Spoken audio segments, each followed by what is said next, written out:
നമ്മുടെ ഉത്തരവാദിത്വത്തിൽപ്പെട്ട ഒരു ഉത്തരവാദിത്തമാണ് നമ്മളുടെ മഹല്ലിൽ പെൺകുട്ടികൾക്ക് മാത്രം പഠിക്കാനുള്ളൊരു സ്ഥാപനമുണ്ടാവുക.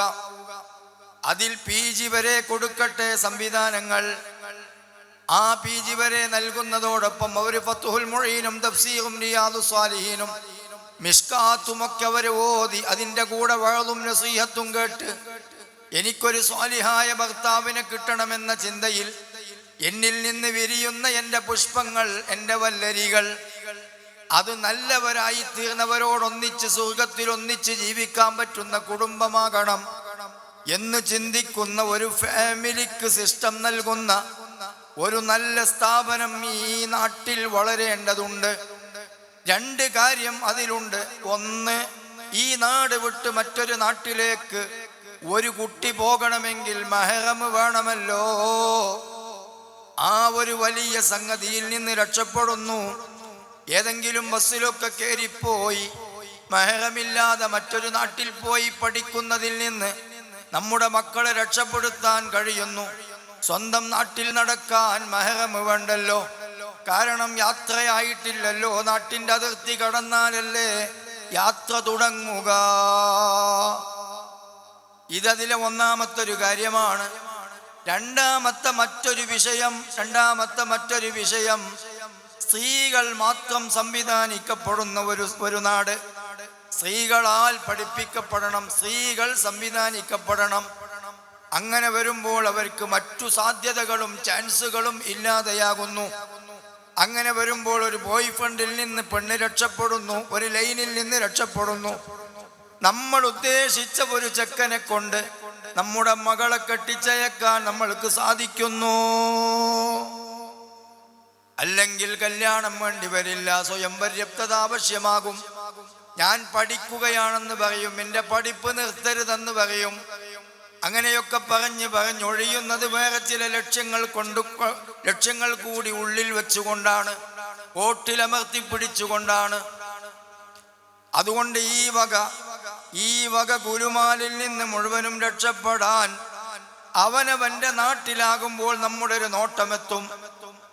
നാട്ടിൻ്റെ പരിചയത്തിലുള്ള പെണ്ണുങ്ങളാകുമ്പോൾ പ്രശ്നങ്ങൾ കുറയും. പരസ്പരം പരിചയമുണ്ടാകുമ്പോൾ ചില പ്രശ്നങ്ങളൊക്കെ അന്യം നിൽക്കും. അതവൾ പറയുമോ ഇവര് പറയുമോ എന്നൊക്കെയുള്ള പേടിയുണ്ടാകും. അതോടൊപ്പം ആ പെണ്ണിന് തെർബിയത്ത് കിട്ടും. നാട്ടിൽ നിന്ന് മെഹ്റമില്ലാതെ മറ്റൊരു നാട്ടിൽ പോയി പെണ്ണൊറ്റക്ക് പഠിക്കുക എന്ന ഹറാമിൽ നിന്ന് രക്ഷപ്പെടുകയും ചെയ്യും. ഇത്രയും കാര്യങ്ങൾ നടപ്പാക്കാൻ നമ്മുടെ പെണ്ണുങ്ങൾക്കൊരു തെർബിയത്ത് കിട്ടി, തസ്കിയത്ത് കിട്ടി. നമ്മുടെ നാടിൻ്റെ അകത്തളങ്ങളൊന്ന് ശുദ്ധമാകാൻ, ഒന്ന് തസ്കിയത്ത് ചെയ്യപ്പെടാൻ ഈ നാട്ടിൽ വരട്ടെ ഒരു വനിതാ ശരീഅത്ത് കോളേജ്. അതിൽ നമ്മൾക്ക് നൽകാം +1 +2, അതിൽ നമ്മൾക്ക് ഡിഗ്രിയും PGയും നൽകാം, PhDയും നൽകാം. ഏത് എൻട്രൻസിനും അവരെ പാകപ്പെടുത്താം, നമ്മൾക്ക് അവരെ ഉന്നതരാക്കാം. ഒപ്പം അവൾക്ക് ഇൽമുള്ള, ഖൗഫുള്ള, ഖശിയത്തുള്ള, ഹൈബത്തുള്ള ഒരു നല്ല കുടുംബിനിയായി നമ്മൾക്കവരെ കയ്യിലേക്ക് മാറ്റിക്കൊടുക്കുകയും ചെയ്യാം. ഇനി നമ്മുടെ നാടുകൾ അത് ചിന്തിച്ചില്ലെങ്കിൽ ഈ സഹോദരിമാർ ഇനിയും നമ്മളോട് പകരം വീട്ടും. ഈ സഹോദരിമാര് പകരം വീട്ടുന്നതിൽ ഒരു കാര്യമുണ്ട്. അത് നമ്മുടെ ഇടപെടലിലുള്ള, പുരുഷന്മാരുടെ ഇടപെടലിലുള്ള ചില അപക്വമായ രീതികൾ അതിന് കാരണമായി വന്നിട്ടുണ്ട്. അതുകൊണ്ട് ഇനി ആണൊരുത്തൻ്റെ ഒരുത്തിയായി ജീവിക്കാൻ എന്നെ കിട്ടില്ല. ഞാൻ സ്വയം പര്യാപ്തതയിൽ 2 കാലിൽ ഞാൻ നിൽക്കാൻ പറ്റുന്ന അവസരത്തിലേ ഞാനൊരു പെണ്ണിനെ ഒരാണിനെ ആശിക്കുന്നുള്ളൂ. അല്ലെങ്കിലും എന്തിനാണൊരു ആണ്, കാര്യങ്ങൾ നടക്കാൻ എന്തിനാണൊരു പുരുഷൻ എന്ന് ചിന്തിക്കുന്ന വല്ലാത്ത ഒരു ദുരവസ്ഥയിലേക്ക് കാര്യങ്ങൾ എത്തിയതിൻ്റെ മൂല കാരണം, അതിൻ്റെ അടിയാധാരം പരിശോധിച്ചാൽ പടച്ചവനെ പേടി അന്യം നിന്നതാണ്. അതാണ് ഞാൻ പറഞ്ഞത്, തസ്കിയത്ത് കിട്ടുന്ന, തെർബിയത്ത് കിട്ടുന്ന ഒരു സ്ഥാപനം ഈ നാട്ടിൽ കമ്മിറ്റിക്ക് കീഴിൽ, സമിതിക്ക് കീഴിൽ വരട്ടെ, എല്ലാ മഹല്ലിലും വരട്ടെ. എന്നിട്ടും അവർ പുറത്തോട്ട് പോകുന്നു, ഔട്ട് ഓഫ് കേരളയിലേക്ക് പഠിക്കാൻ പോകുന്നു. അവരൊന്നിച്ച് വടകരയിൽ പോകുന്നു, ഛത്തീസ്ഗഡിൽ പോകുന്നു.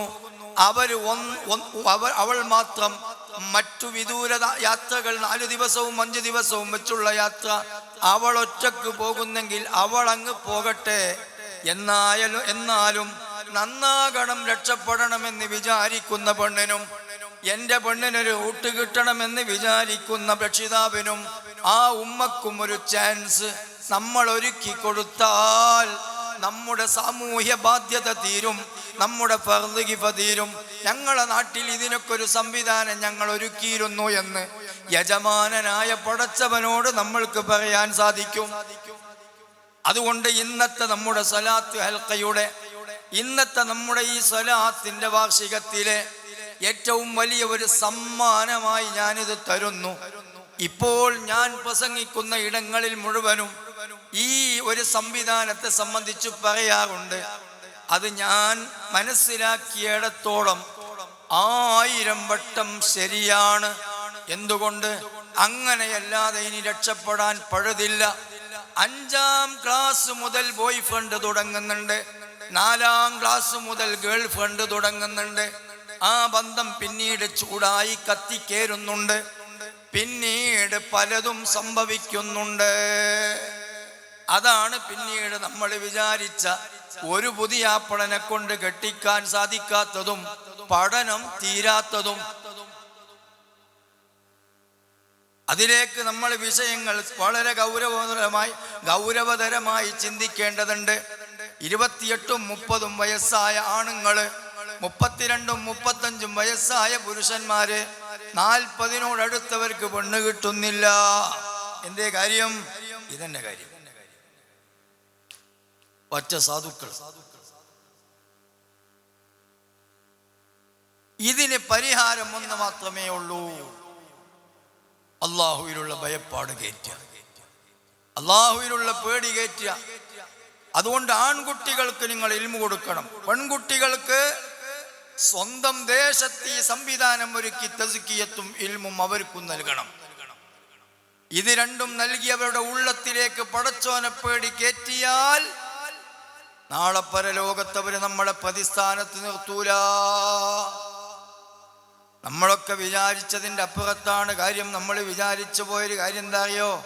7ാം ക്ലാസ് പാസ്സായി, സമസ്തന്റെ പൊതുപരീക്ഷയിൽ ഫസ്റ്റ് റാങ്ക്. ഭയങ്കര സംഭവമാണ്. എൻ്റെ പണി കഴിഞ്ഞു എന്നാ ചിന്തിച്ചത്. 7ാം ക്ലാസ്സിൽ പാസ്സായ സർട്ടിഫിക്കറ്റ് ചുമരിൽ തൂങ്ങിയാൽ എൻ്റെ പണി തീർന്നു. ഒന്നിനാത്രം പോന്നില്ലേ മാണെങ്കിൽ നിക്കരിച്ചോട്ടെ, ഒന്നിനാത്രം പോന്നില്ലേ മാണെങ്കിൽ നോൽമ്പോറ്റോട്ടെ, ഒന്നിനാത്രം പോന്നില്ലേ മാണെങ്കിൽ സുബൈക്കണീറ്റോട്ടെ. ഇത് പറയുന്ന ഒരു പരുവത്തിലേക്ക് നമ്മൾ പാകപ്പെട്ടത് അജ്ഞതയിൽ നിന്നാണ്. അത് പറ്റില്ല.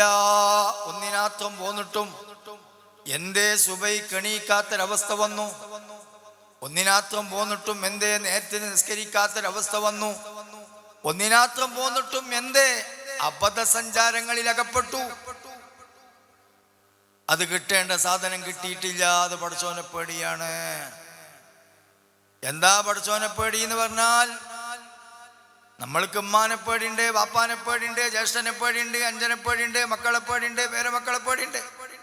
പടച്ചോനെ പേടിയുണ്ടോ? ഇല്ല. അതുകൊണ്ടാണ് ഓലൊക്കെ ഒഴിഞ്ഞ സമയത്ത് തെറ്റ് ചെയ്തത്. ഇരുട്ട് തണ്ടിത്തെരഞ്ഞ് കഥകടച്ച് ലൈറ്റ് ഓഫ് ചെയ്ത് തെറ്റു ചെയ്യാനുള്ള കാരണം എന്താ? ആരും കാണരുത്. നമ്മുടെ തെറ്റിന്റെ മാനിഫെസ്റ്റോ അതാണ്, ആരും കാണരുത്. ആരും കാണരുത് എന്ന ഈ ഒരു തസ്തികയിൽ നമ്മൾ നിന്നപ്പോൾ ആരും എന്നതിൽ നമ്മൾ പടച്ചോനെ പെടുത്തിയില്ല, ആരും എന്നതിൽ നമ്മൾ മുത്തുനബിനെ പെടുത്തിയില്ല, ആരും എന്നതിൽ പകലും രാത്രിയും നിതാന്ത ജാഗ്രതയിൽ നമ്മുടെ ബോഡി ഗാർഡായി, പ്രൊട്ടക്ഷനായി, നമ്മുടെ റൈറ്റർമാരായി, ഫോട്ടോഗ്രാഫർമാരായി നമ്മൾ ചെയ്യുന്ന പ്രവർത്തനങ്ങളെ ഒപ്പിയെടുത്ത് പറയുന്ന വാക്കുകളെ കോർത്തെടുക്കാൻ സർവസജ്ജമായി നിൽക്കുന്ന 10 20 മലക്കുകളെ നമ്മൾ മെയിൻറ്റു ചെയ്തില്ല. പടച്ചോനെ പേടി കേറിയില്ല. മുത്തുനബിനെ സംബന്ധിച്ചുള്ള ലജ്ജയും മടിയും കേറിയില്ല. മലായികത്തുകളെ പറ്റിയുള്ള ലജ്ജയും കുറവും മടിയും കേറിയില്ല. ഇബ്ന ആദമ ലാ തജ്അൽനി അഹ്വനൻ നാദിരീന ഇലൈക. പടച്ചോന്റെ ഖുദ്സിയായ ഹദീസ. ആദമിന്റെ മോളെ, നിന്നിലേക്ക് നോക്കി നിൽക്കുന്ന മുഴുവൻ ആളുകളെയും നീ പരിഗണിച്ചപ്പോ എന്നെ മാത്രം നീ അവഗണിക്കല്ല. നിന്റെ ഉമ്മയെയും നിന്റെ ഉപ്പയെയും നിന്റെ മക്കളെയും നിന്റെ ഭാര്യയെയും ഭർത്താവിനെയും നീ പരിഗണിച്ചു. നീ ചെയ്ത ഒരു തെറ്റും കുറ്റവും അവർ കാണരുതെന്ന് നീ തീരുമാനിച്ചു.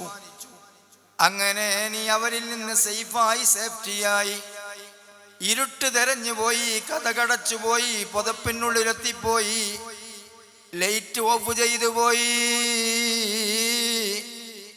ഊട്ടിയിലേക്കും കൊടൈക്കനാലിലേക്കുമൊക്കെ യാത്ര ചെയ്യേണ്ടി വന്നു. പരിചയക്കാരും കാണരുതെന്ന് ശപഥമുള്ളതുകൊണ്ട്. എന്നാൽ രഹസ്യത്തിലും പരസ്യത്തിലും ഇരുട്ടിലും വെളിച്ചത്തിലും കഥകടഞ്ഞാലും കഥക് തുറന്നാലും നമ്മെ വീക്ഷിക്കുന്ന ഒരു പടച്ചവനുണ്ട്, ഒരു മുത്തുനബിയുണ്ട്. പ്രകാശമായ മുത്തുനബിക്ക് ഇരുട്ട് പ്രശ്നമല്ല. തീ കൊണ്ട് പ്രകാശം കൊണ്ട് പടക്കപ്പെട്ട മലായികത്തിന് ഇരുട്ട് പ്രശ്നമല്ല. രാവും പകലും ഒരുപോലെ സൃഷ്ടിച്ച പടച്ചവനിക്ക് ഇരുട്ട് പ്രശ്നമല്ല. കഥകടച്ചാൽ പ്രശ്നമല്ല. ഈ ഒരല്ലാഹുവിനെ ഇരുട്ടിലും വെളിച്ചത്തിലും രാത്രിയിലും പകലിലും കഥകടഞ്ഞാലും കഥകു തുറന്നാലും ഈ ഒരു പടച്ചവനെ പേടിക്കുന്ന മക്കളെ നമ്മൾക്ക് കിട്ടണം. ആ മക്കളെ നിങ്ങൾക്ക് കിട്ടണമെന്ന് ആഗ്രഹമുണ്ടോ? ഇൽമ് നൽകണം, അറിവ് നൽകണം, പരിജ്ഞാനം നൽകണം. അല്ലാഹുവിലെ ഖൗഫ് കേറ്റിക്കിട്ടണം. അത് ഇൽമ് തന്നെയാണ് നിദാനം. നമ്മൾക്ക് എന്തേ തീയുപേടിയായി? ചെറുപ്പത്തിലെ വിളക്ക്, മണ്ണെണ്ണ വിളക്ക് നമ്മൾ കൈകൊണ്ട് പിടിച്ചപ്പോ 1-2 തവണ നമ്മൾക്ക് പൊള്ളിപ്പോയപ്പോൾ പിന്നെ വിളക്ക് കാണുമ്പോൾ പേടിയായി. ഒരു സംഭവത്തെ പേടിക്കണമെങ്കിൽ അതിനെ സംബന്ധിച്ച് വിവരമുണ്ടാവണം. അള്ളാനെ പറ്റി വിവരമുണ്ടായാലേ അള്ളാനെ പേടിയുണ്ടാവുകയുള്ളൂ. മുത്തുനബിയെ പറ്റി വിവരമുണ്ടായാലേ മുത്തുനബിയെ പേടിയുണ്ടാവുകയുള്ളൂ. മലായികത്തുകളെ പറ്റി വിവരമുണ്ടായാലേ മലായികത്തുകളെ പേടിയുണ്ടാവുകയുള്ളൂ. ഈ ഒരു വലിയ സത്യം നമ്മൾ മനസ്സിലാക്കണം. അതുകൊണ്ട് തന്നെ അല്ലാഹുവിൽ ഭയമുള്ളവരാവണം, മുത്തുനബിയിൽ ഭയമുള്ളവരാവണം, മുത്തുനബിയെ പേടിച്ച് ലജ്ജിച്ച് തലതാഴ്ത്തുന്നവരാവണം. എൻ്റെ ജീവിതത്തിൽ ഇനി എൻ്റെ മുത്തുനബി വേദനിക്കേണ്ടി വരില്ല എന്ന ഒരു ശപഥം നമ്മൾക്ക് വേണം. ആ ശപഥം നമ്മളെ മക്കൾക്ക് നൽകണം. അതുകൊണ്ട് മക്കളെ, എൻ്റെ അഹ്ബാബീങ്ങളെ, ഉമ്മമാരെ, ആൺകുട്ടികളും പെൺകുട്ടികളും എല്ലാവരും നമ്മൾക്ക് മരിക്കണമല്ലോ. മരിക്കുമ്പോ ഈമാനോടെ മരിക്കണമല്ലോ. ആരാണ് ഈമാനോടെ മരിക്കുക? ഈമാനോടെ ജീവിച്ചവരാണ് ഈമാനോടെ മരിക്കുക. എന്താണ് ഈമാൻ? അത് വളരെ നേരത്തെ നമ്മൾ പറഞ്ഞതുപോലെ തന്നെ ഇരുട്ടിലും വെളിച്ചത്തിലും ഒരേപോലെ വിശ്വാസം. കഥകടഞ്ഞാലും കഥകു തുറന്നാലും ഒരേപോലെ വിശ്വാസം. വിചിത്രമില്ല, ഇരട്ടത്താപ്പില്ല, കാപ്പട്യമില്ല, നിഷ്കളങ്കമായ ഈമാൻ. അതിന് ഇൽമു തന്നെയാണു നിദാനം. ഞാൻ എൻ്റെ അഹ്ബാബീങ്ങളിലേക്കൊന്ന് കടന്നു വരട്ടെ. നമ്മൾക്ക് പടച്ചവൻ ഈമാന് തന്നു. ഈ ഈമാനോടെ നമ്മൾക്കിനി മടങ്ങണം. നമ്മുടെ മക്കളും മടങ്ങണം, ഭാര്യയും മടങ്ങണം. നമ്മുടെ മക്കൾ നന്നാകണം എന്നത് നമ്മുടെ ആശയാണെങ്കിൽ അതിന് മറ്റൊരു ഫോർമുല കൂടി ഞാൻ നിങ്ങളെ മുമ്പിലേക്ക് വെക്കുന്നു. നമ്മുടെ ഭാര്യമാര് നന്നാകണം എന്നത് നമ്മുടെ ലക്ഷ്യമാണെങ്കിൽ അതിനൊരു ഫോർമുല നിങ്ങളെ മുമ്പിലേക്ക് വെക്കുന്നു. നിങ്ങളുടെ ഭർത്താക്കന്മാര് നന്നാകണമെന്ന് നിങ്ങൾക്ക് അഭിലാഷമുണ്ടെങ്കിൽ അതിനൊരു ഫോർമുല ഞാൻ നിങ്ങളെ മുമ്പിലേക്ക് വെക്കുന്നു. അതെന്താണ്? നമ്മൾ നന്നാവുക. നമ്മളെ കയ്യിൽ അവർക്ക് നന്മ കൊടുക്കാൻ ഉണ്ടാകണമെങ്കിൽ നമ്മളിൽ ആ നന്മ പൂത്തുലയണം. ആ നന്മ നമ്മളിൽ സന്നിവേശിപ്പിക്കപ്പെടണം.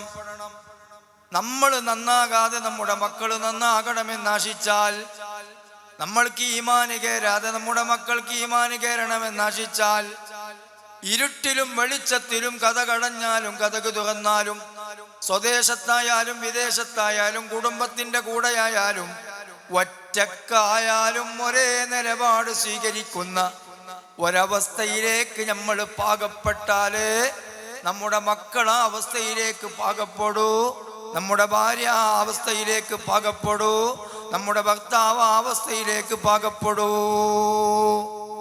ഇത് സ്വന്തം നെഞ്ഞത്ത് കൈവച്ച് ചിന്തിക്കേണ്ട ഒരു കാര്യമാണ്.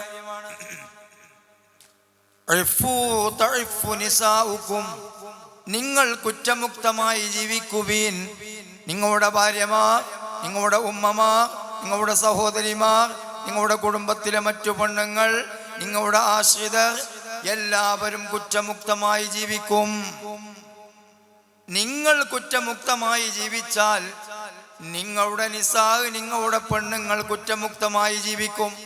ഭാര്യമാര് മാത്രമല്ല, അതിൽ പെൺമക്കളുണ്ട്. പെൺമക്കൾ മാത്രമല്ല, അതിൽ തൻ്റെ പെങ്ങന്മാരുണ്ട്. ഇതൊരു വലിയ ചാൻസാണ്, ഒരു വലിയ പാഠമാണ്.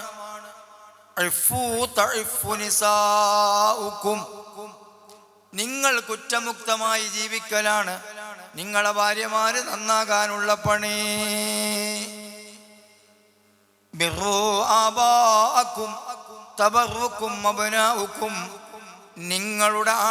നിങ്ങളുടെ പിതാക്കൾക്ക് നിങ്ങൾ ഗുണം ചെയ്യണം, എന്നാൽ നിങ്ങൾക്ക് നിങ്ങളുടെ ആൺമക്കൾ ഗുണം ചെയ്യും. നിങ്ങളെ പിതാക്കളോട് നിങ്ങൾ കടപ്പാട് തീർത്തത് ശരിയാണെങ്കിൽ നിങ്ങൾക്ക് നിങ്ങളുടെ മക്കളിലൂടെ അത് തിരിച്ചു കിട്ടും. തിരിച്ചാണെങ്കിൽ തിരിച്ചും കിട്ടും. അതുകൊണ്ട് നമ്മളുടെ ഭാഗം നമ്മൾ ക്ലിയർ ചെയ്ത് ജീവിക്കലാണ് നമ്മൾ രക്ഷപ്പെടാനുള്ള വഴി. ആര് രക്ഷപ്പെടാൻ? കുടുംബം രക്ഷപ്പെടാനുള്ള വഴി. മക്കൾ നന്നാകാനും ഭാര്യമാര് നന്നാകാനും ഭർത്താക്കന്മാര് നന്നാകാനും ഒരു കാര്യം ഞാൻ പറഞ്ഞു വെച്ചു, അത് ഇൽമ് നൽകലാണ്. ഖൗഫുള്ള ഇൽമ് നൽകലാണ്. അതിൻ്റെ വഴികളും പറഞ്ഞു വെച്ചതിന് ശേഷം രണ്ടാമത് ഞാൻ കടന്നത് നമ്മൾ തന്നെയും നന്നാവലാണ്.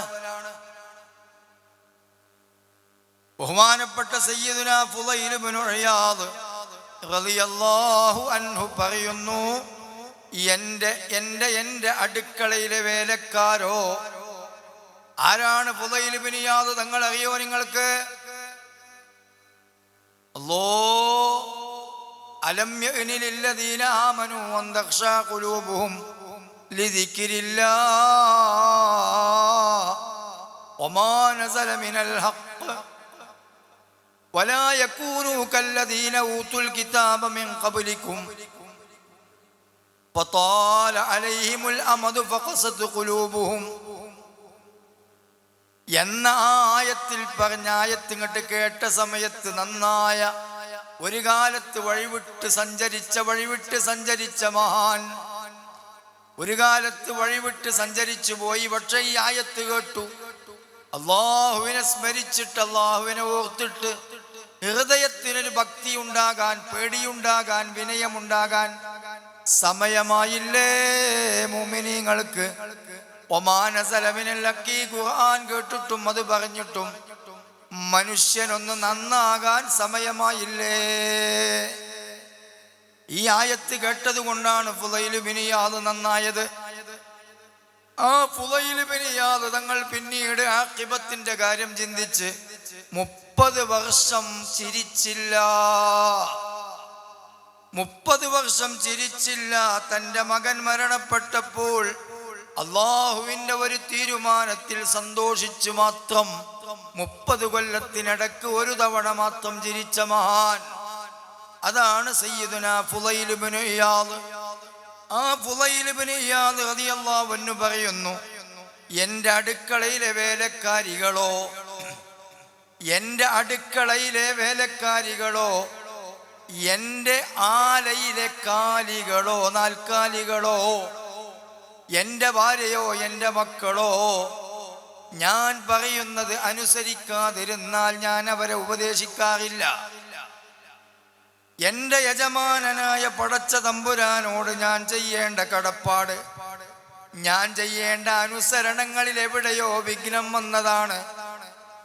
എന്നെ അനുസരിക്കേണ്ടവർ എന്നെ അനുസരിക്കാത്തത് എന്ന് ഞാൻ ബോധിക്കും. എൻ്റെ പടച്ചവനെ ഞാൻ അനുസരിക്കുന്നിടത്ത് എവിടെയോ ട്രബിൾ വന്നിട്ടുണ്ട്, എവിടെയോ വീക്ക് വന്നിട്ടുണ്ട്. അതുകൊണ്ടാണ് എന്നെ അനുസരിക്കേണ്ടവർ എന്നെ അനുസരിക്കാത്തത്. ഞാൻ അവരെ ഒന്നും കയർക്കില്ല, അവരോടൊന്നും മിണ്ടില്ല, അവരെ ഞാൻ ഉപദേശിക്കില്ല. ഞാൻ എൻ്റെ പടച്ചവനോട് തൗബ ചെയ്യും. നിന്നോട് ഞാൻ ചെയ്യേണ്ട ഏതെങ്കിലും കാര്യങ്ങളിൽ ഏതെങ്കിലും തരത്തിലുള്ള അപമര്യാദ വന്നുപോയെങ്കിൽ, അനുസരണക്കേട് വന്നുപോയെങ്കിൽ എനിക്ക് നീ മാപ്പ് തരണേ അല്ലാ. ഇനി ഞാൻ അങ്ങനെ ഒരു തെറ്റു ചെയ്യില്ല, ഒരു കുറ്റം ചെയ്യില്ല, ഒരബദ്ധ സഞ്ചാരം നടത്തില്ല. ഇതങ്ങ് പറയുന്ന അവസരത്തിൽ ബഹുമാനപ്പെട്ടവർ വീണ്ടും പറയും, ഞാൻ അങ്ങനെ എൻ്റെ യജമാനനോട് തൗബ ചെയ്തിട്ട് എൻ്റെ ആശ്രിതർ എന്നെ അനുസരിക്കുന്നതിലേക്ക് തിരിച്ചു വന്നില്ലെങ്കിൽ, വീണ്ടും അവരനുസരണക്കേടും അപമര്യാദയും കാണിക്കുകയാണെങ്കിൽ, വീണ്ടും ഞാൻ എൻ്റെ പടച്ചവനോട് തൗബ ചെയ്യും. എൻ്റെ തൗബ എൻ്റെ പടച്ചവൻ സ്വീകരിച്ചു എന്ന് ഞാൻ മനസ്സിലാക്കല് എൻ്റെ ആശ്രിതർ എന്നെ അനുസരിക്കുമ്പോഴാണ്. എൻ്റെ ആലയിൽ കെട്ടിയ കാലികൾ എനിക്ക് പാല് ചുരത്തി തരികയും, പാല് കറക്കുന്ന അവസരത്തിൽ പാട്ടക്ക് തട്ടാതെ വാലുമിന്നാതെ എൻ്റെ നാൽക്കാലി എന്ന് നിൽക്കുന്നുവോ, അന്ന് എൻ്റെ യജമാനൻ എൻ്റെ തൗബ സ്വീകരിച്ചു എന്ന് ഞാൻ മനസ്സിലാക്കും. ഈ ഒരു നസീഹത്തിന്റെ ഒരു ഗൗരവം നിങ്ങളൊന്ന് ചിന്തിച്ചു നോക്കൂ. നമ്മൾ നന്നായെങ്കിലേ നമ്മളെ മക്കൾ നന്നാവുകയുള്ളൂ. നമ്മൾ നമ്മുടെ യജമാനനോട് അനുസരണക്കേട് കാണിച്ചാൽ നമ്മുടെ മക്കൾ നമ്മളോടും അനുസരണക്കേട് കാണിക്കും. യജമാനനായ പടച്ചവനോട് അനുസരണക്കേട് കാണിക്കരുത് എന്ന് നമ്മൾ അവരെ ഉപദേശിച്ചിട്ട് കാര്യമില്ല. അവര് നമ്മളെ ധിക്കരിച്ച് അള്ളാഹുവിനെ ധിക്കരിച്ച് ജീവിക്കും. അതുകൊണ്ട് പെണ്ണുങ്ങളെ ശ്രദ്ധിച്ചോളണം, കാത്തോളണം. മക്കള് വടക്കായതിൻ്റെ മൂല കാരണം നിങ്ങൾ വടക്കായതാണെന്ന് ചിന്തിക്കണം. 1000 പെണ്ണുങ്ങളെ എടുത്ത് പരിശോധിച്ചു നോക്കിയാൽ എൻ്റെ ഭംഗി മറ്റൊരാള് കാണരുത്, എൻ്റെ ഭംഗി കണ്ട് മറ്റൊരാൾ ആകർഷിക്കരുതെന്ന് ചിന്തിക്കുന്ന 1000-ൽ ഒരു ഉമ്മയുണ്ടോ? തഹജ്ജുദുണ്ട്, വിത്തുണ്ട്, റവാത്തിബുണ്ട്, സുന്നത്തുണ്ട്, റജബും ശഅബാനും റമദാനും സിത്തത്തും മിൻ ശവ്വാലും 96 നോമ്പും റെഡിയാണ്. പക്ഷേ ഇതൊക്കെ ചെയ്യുന്ന പെണ്ണ് എന്തുകൊണ്ടാണ് അരക്കെട്ടിന്റെ ഭാഗം പർദ്ദ ടൈറ്റ് ഫിറ്റായി പോയത്? ഇതൊക്കെ ചെയ്യുന്ന പെണ്ണെങ്ങനെയാണ് എന്നെ അവനൊന്ന് ശ്രദ്ധിക്കാതെ പോയതിൽ മനം വേദനിക്കുന്നത്, എന്നെ അവനൊന്ന് നോക്കാതെ പോയതിൽ മനം ക്ലേശപ്പെടുന്നത്? അത് ഈമാൻ ഇല്ലാത്തത് കൊണ്ടാണ്. തഹജ്ജുദും വിത്തും ഒക്കെ നല്ല സുഖമുള്ള പരിപാടിയാണ്. അള്ളാഹു വിരോധിച്ച കാര്യങ്ങളിൽ നിന്ന് ഒഴിഞ്ഞു നിൽക്കുക എന്നത് ജീവിതത്തിൽ കടുത്ത പ്രയാസമുള്ള കാര്യമാണ്. ഗസാലി ഇമാം തന്റെ വിദായത്തുൽ വിദായിൽ പറഞ്ഞിട്ടുണ്ട്, ചെയ്യാനുള്ളത് ചെയ്തു തീർക്കലല്ല പണി, ഒഴിക്കാനുള്ളതൊന്ന് ഒഴിവാക്കലാണ് പണി.